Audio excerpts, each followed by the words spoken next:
Ici Suzy Champagne, complice de vos lectures. Bienvenue à Auteurs en quarantaine. Écoutez, aujourd'hui, en plus d'être avec notre fondatrice Caroline Lavoie, j'ai l'immense privilège de vous présenter Mylène Paquette, auteure de Dépasser l'horizon. Donc, avant de te laisser la parole, Mylène, j'aimerais juste que Caroline nous explique brièvement de quelle façon tu es rentrée dans sa vie. Oui, allô. Alors, bonjour Suzy. Alors oui, exceptionnellement, je m'interfère dans tes entrevues avec nos magnifiques auteurs depuis quelques semaines. Mais aujourd'hui, mon cœur avait envie d'être présente parce que moi et Mylène, on a comme deux points en commun, connus, disons-le. Et un de ceux-là est que son homme avec les yeux pleins d'étoiles qu'elle parle dans son livre, Hermel, dont le bateau a été appelé à ce nom-là, c'est une personne qui fait partie, moi j'ai un passage, une arrivée dans ce monde très particulier. Je suis la dernière de 40 cousins et cousines du côté de mon père, des Lavoie, alors le bébé, et Hermel, je suis une Lavoie, et moi je fais partie de cette belle grande famille-là, Lavoie. Et le deuxième point, c'est que Mylène, à quelque part, oui, ton périple a été beaucoup médiatisé, mais en même temps, le fait d'écrire ton livre, tout comme moi, quand j'ai écrit les miens, mes récits de vie, on devient la beauté on devient éternel, tu sais, pour les futures générations à venir, et tu es maman maintenant depuis. Alors, je trouve que c'est magnifique d'écrire pour rendre une partie de notre vie éternelle, de génération en génération, hein, parce que ça reste dans les bibliothèques, les archives du Québec, tout ça. Donc, c'est les deux points en commun. Donc, je suis très heureuse, je suis très émue d'être aujourd'hui avec toi. Il y a une partie d'Hermel qui est toujours là quand tu racontes ton périple. Alors, ça me reconnecte depuis. On a eu dans notre famille beaucoup de départs. La génération de ses oncles, même le 15 mars dernier, tous les oncles et les tantes, le dernier, tous les anges sont maintenant réunis avec Hermel, tous ses oncles et ses tantes. Alors, bien, merci d'être là aujourd'hui pour nous parler de ton livre. C'est un plaisir, merci. Justement, Mylène, Dépasser l'horizon, c'est un livre, mais tu as une version audio aussi Oui. de ce livre-là. Est-ce que tu peux nous parler brièvement de ces deux produits? Oui, donc pour parler de mon livre, Dépasser l'horizon, là, je vous montre actuellement la version audio de Dépasser l'horizon. Alors, c'est un livre, un CD là, en papier, un petit enrobage de plastique protecteur, là, mais j'avais vraiment choisi de le faire en papier, version papier, parce que je voulais le moins d'empreintes possible là, sur l'environnement.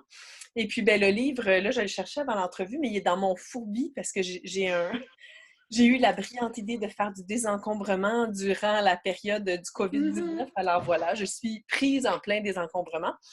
Mais j'ai mis la main rapidement sur ce petit livre audio-là. Donc voilà, puis le livre, ben, c'est un beau livre papier. Et on l'a réédité il y a 2 ans, donc en 2018. Et ça m'a permis d'ajouter des chapitres, justement, un chapitre qui prend place dans mon livre, c'est celui sur le décès d'Hermel, le départ de mon ami, l'homme aux yeux pleins d'étoiles. Donc, je trouvais ça important de le placer parce que ça fermait vraiment un chapitre de ma vie, cette relation-là avec mon mentor. C'était vraiment mon meilleur ami. Donc, il m'a guidée pendant 5 ans. Pardon. Alors, je trouvais ça important de le souligner. Et Pardon. Et je parlais aussi, c'est l'émotion. Donc, je parlais aussi de plusieurs autres aspects qui sont survenus après cette grande aventure-là.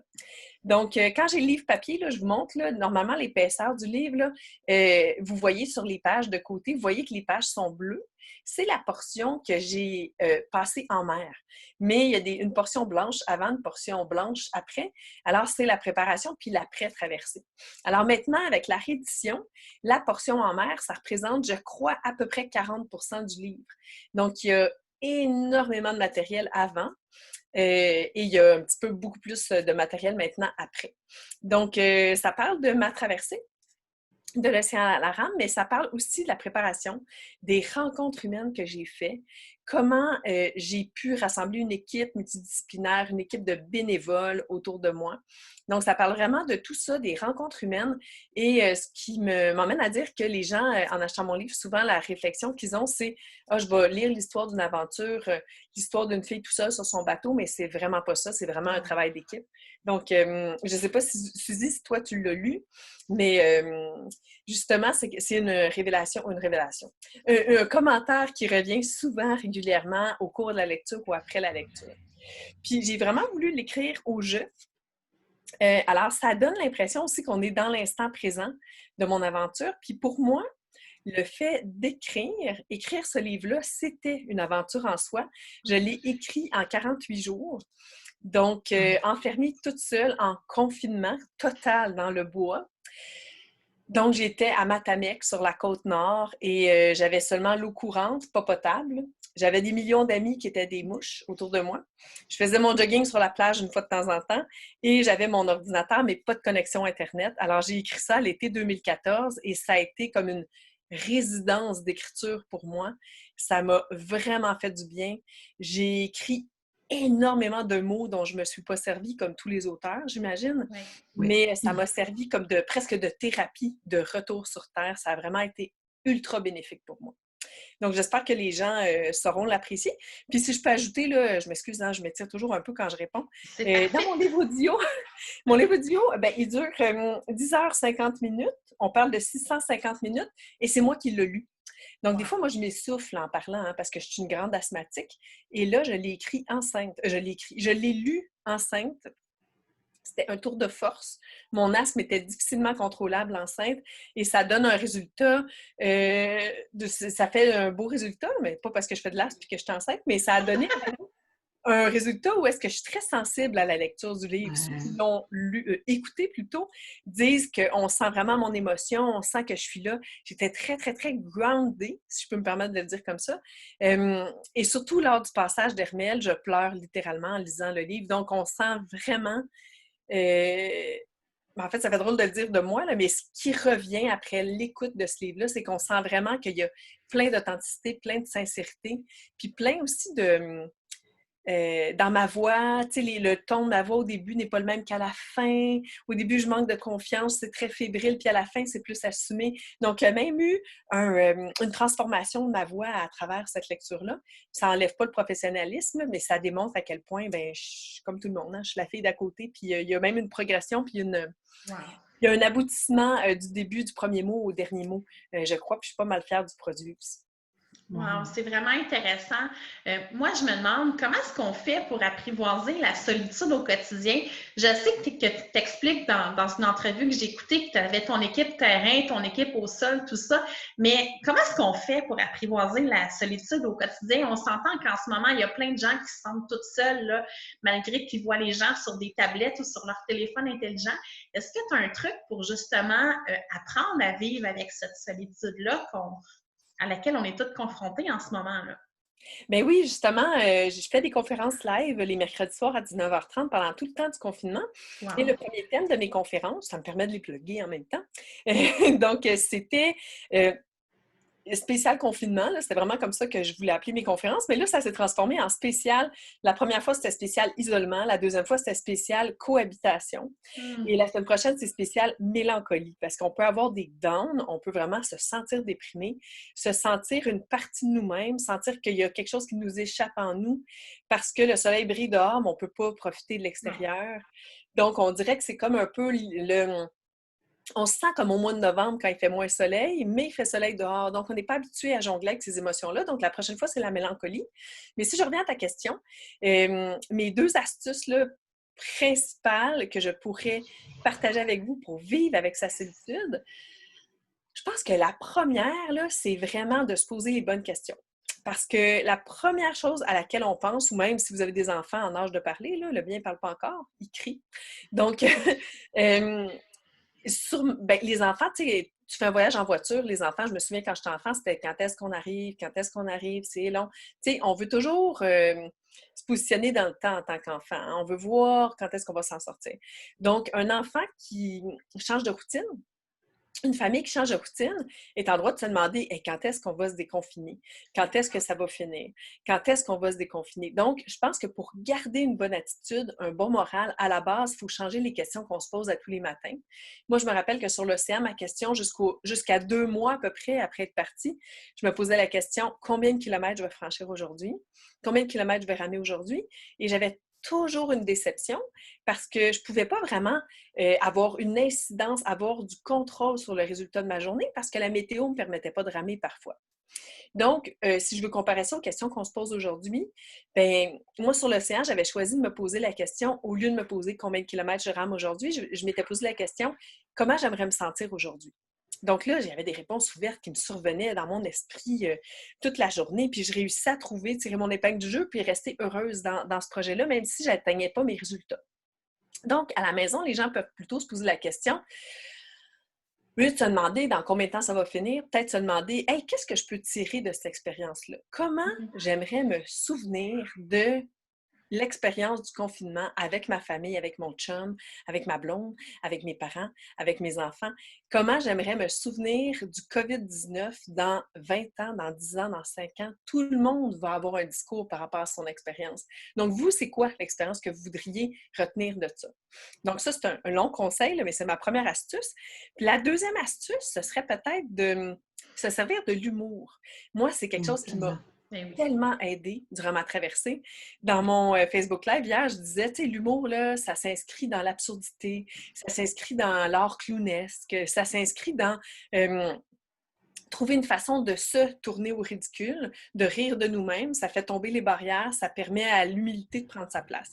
Donc, je donnais un exemple hier d'un jeu auquel je joue depuis que je suis adolescente, parce que j'ai travaillé avec quelqu'un qui m'a inspiré ça.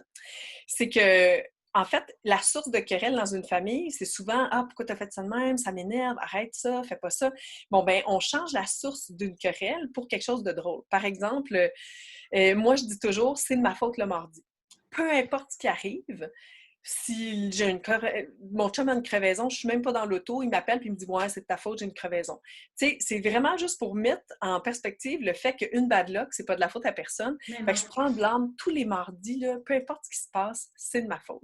Le Canadien, il perd, le Canadien ne joue pas, mais en l'occurrence, c'est de ma faute et le Canadien a perdu.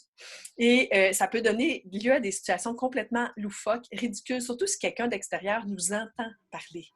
Tu sais, genre, c'est de la faute à grand-papa. Ah! Tu sais, ouais, je suis enceinte de mon 3e, j'ai une bonne nouvelle. Ah ouais, comment ça? Ah ben, c'est de la faute à mon grand-père. Tu sais, ça peut vraiment donner J'adore ça. J'adore. Un très bon truc. Ils sont complètement loufoques, ridicules. Fait que c'est ça que je suggère aux gens, en fait, de placer des moments d'humour comme ça, puis d'en développer une attitude quotidienne, puis de faire en sorte que ça, bien, ça devient quelque chose de juste courant. Fait que ça nous permet juste de changer la perspective qu'on a sur les événements de la vie.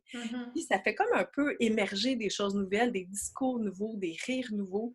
Puis ça change vraiment le quotidien puis la routine. La routine, c'est pas un mot qu'on aime, hein? Fait que ça change vraiment le quotidien, puis ça emmène vraiment du relief au quotidien. Fait que je pense que c'est les 2 conseils. Donc, changer les questions qu'on se pose, puis aborder les choses avec humour en faisant des exercices de la sorte.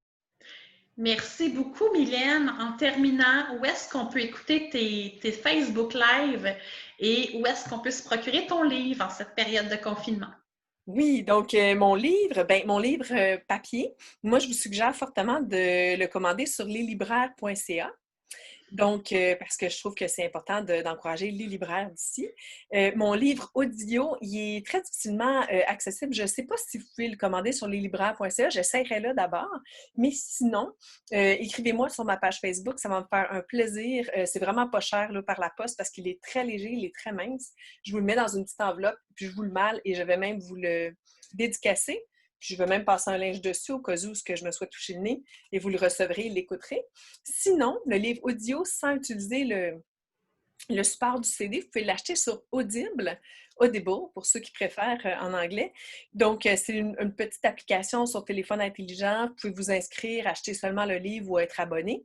Donc, c'est le même produit, mais sur une plateforme différente. Et voilà pour les livres. Et sinon, puis s'il y a des gens aussi qui veulent mon livre papier dédicacé, écrivez-moi, on peut s'organiser. Et sinon, bien, pour me rejoindre, c'est sûr que c'est ma page Facebook. Alors, tapez en haut Mylène Paquette, tapez sur page, ou sinon, c'est Mylène Paquette Public, Public. Vous allez me trouver assez rapidement.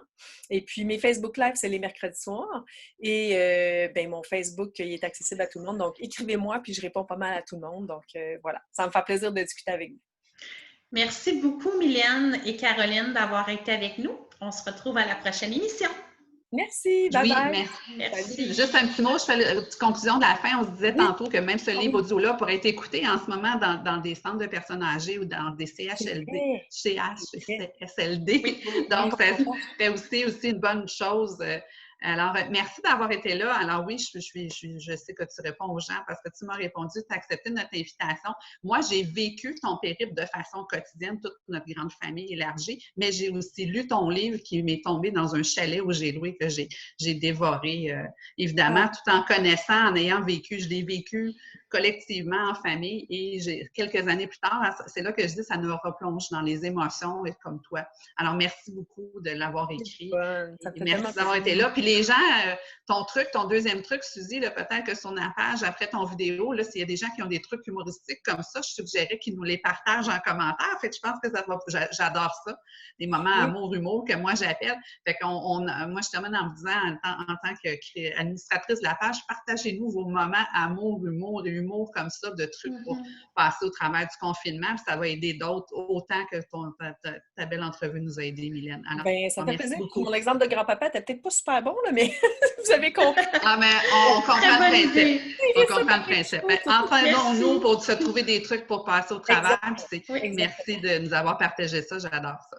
Merci. Bonjour. Merci. Bonne chance avec tous les trucs. Puis bon confinement tout le monde. Merci. Bye bye, merci.